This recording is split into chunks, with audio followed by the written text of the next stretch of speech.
isduwaha wasaaradda caafimaadka gobolka Togdheer maamulaha wasaaradda xanaanada xoolaha iyo kalluumaysiga iyo xildhibaan Mubaarak Yuusuf Cilmi Bidhi oo kamid ah xildhibaanada golaha deegaanka degmada Burco ayaa xadhiga ka jaray mashaariic horumarineed oo isugu jira xarumaha hooyada iyo dhallaanka iyo xarunta wasaaradda xanaanada xoolaha oo laga hirgeliyay deegaanka Bali Calanle oo ka tirsan gobolka Bohodle mas'uuliyiintani waxay sidoo kale deegaankaasi gaarsiiyeen daawooyin iyo shaqaale ka howlgali doona xarumahaasi xadhiga laga jaray munaasabad loo sameeyay furitaanka mashaariicdani ayaa waxa ka hadlay waxgaradka iyo cuqaasha deegaankaasi waxaanay u mahadnaqeen cid kasta oo qayb ka qaadatay hirgelinta mashaariicdani maanta hadii caafimaadkii dadka iyo kii xoolaha labadiiba ay maanta aad halkan ay noo soo dhameystirteen inaad noo furtaan oo noo qalabaysaan oo noo shaqaalaysiisaan oo dawadii yaagakii aad haddii alla ka dhigayo noo keenteen aad iyo aad baanu idinka mahadnaqaynaa waxaanu idinka ballan qaadaynaa waxaa noo sideen inaanu dayactirno wasiirka caafimaadka iyo wasiir ku-xigeenkiisaba sida xildhibaanku noo sheegay aad uga la shaqeeyay in maaragtay ay halkan daawooyinkan iyo agabkan yimaadaan iyo isuduwaha wasaaradda caafimaadka ee gobolka sidoo kale iyagana waxaan u mahad celinayaa wasaaradda xanaanada xoolaha wasiirka dhammaantood dadka waa u mahad celinayaa dadkiina deegaanka ee hawshan loo qabtay waxaa laydinka rabaa inaad soo dhaweysaan wasaaradda caafimaadku maanta iyada ku guuleysatay in xanaanada xoolaha xanaanada dadka burcaf fadalo aanu aad iyo asnara looga nahay dadka noo dhagaa dawana dadka wax noo maqlaya waxaanu leenahay bilayska noo soo kordhibaa noo kordhinaya nabadiida idinkuna bilayska dhaqaalaysta xagga dhismaha dadaal badan baanu u soo marnay 6 sano 7 sanadood baa dadaalka la waday dawladda kulmiye isagu bay isu dhiibdhiibayay anigu midna eedayn maayo laakiin kii hore iyo kii dambe iyagu bay isu dhiibdhiibayay iyadunba magaaladu iyo dadkeedu oo aan waxba iskala saarayn iyaga dhistay fuliyay ilaa iyo haddana xuquuqdoodii dhamaystirka ee dhismaha xagga dawladda ku maqan yihiin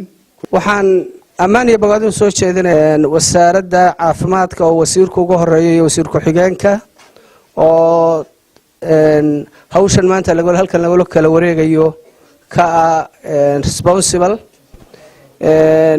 wasiirka xanaanada xoolaha isagana xildhibaan Mubaarak Yuusuf Cilmi Bidhi oo kamid ah xildhibaanada laga soo doortay deegaankaasi oo isna halkaasi ka hadlay ayaa bulshada deegaanadaasi ku dhaqan ugu baaqay inay u diyaar garoobaan doorashooyinka golayaasha deegaanka iyo wakiilada reer Calanle waa run madaxweynaha waa doorateen bilaa shuruud laakiin wuu ku soo celiyay wax alaabtan taala wasiirada iyo isuduwaha iyo ku-xigeenku waxay wakiil kaga yihiin madaxweynaha jamhuuriyadda Soomaaliya Muuse Biixi ayay wakiil kaga yihiin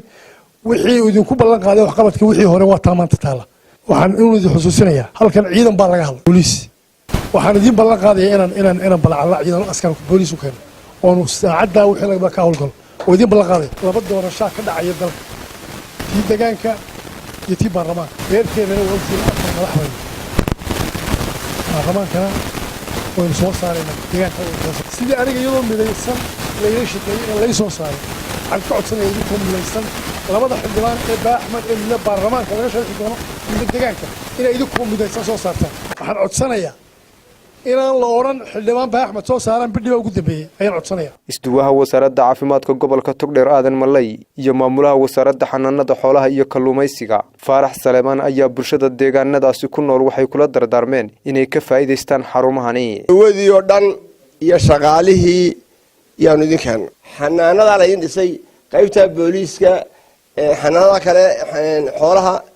idinka ilaashay idinka leh reer Bali Calanle deegaanka reer Bali Calanle dawladdu ma laha idinka ilaashanaya bisha Maaris gudaheeda 4 hay'ad baa tatamaya marka reer Bohodle ku jirta waxaan ugu bishaareynayaa mashruuca 2 sano soconaya ku jirtaan wasiirka wasaaradda caafimaadka Dr. Xasan Ismaaciil Yuusuf fariin gaar ah inkiisa faray bulshada reer Bali Calanle ugu salaam baan doontaa been baa laga faafiyay arintii maantooda laga faafiyay warfayta qodob waxba kama jiraan silsilada waxa ka jira waxa sal iyo raatona maaha waa been bay ahayd haddana wada hadlayna habeen maanta la qoray waan wada fadhinay taana waxa weeyaan inkaasina uu yara xanuunsaday xanuunku ilaahay uu bogsaday in la furo xanaanadii xoolaha oo muddo yar dhisnayd dhakhaatiirtii iyo daawadii ayaan u sidnay daawaduna inta ahaan mayso waa soo soconaysaa Cabdiraxmaan Rooble Cabdilaahi Cabdiraxmaan Tiriike Horiyal TV Burco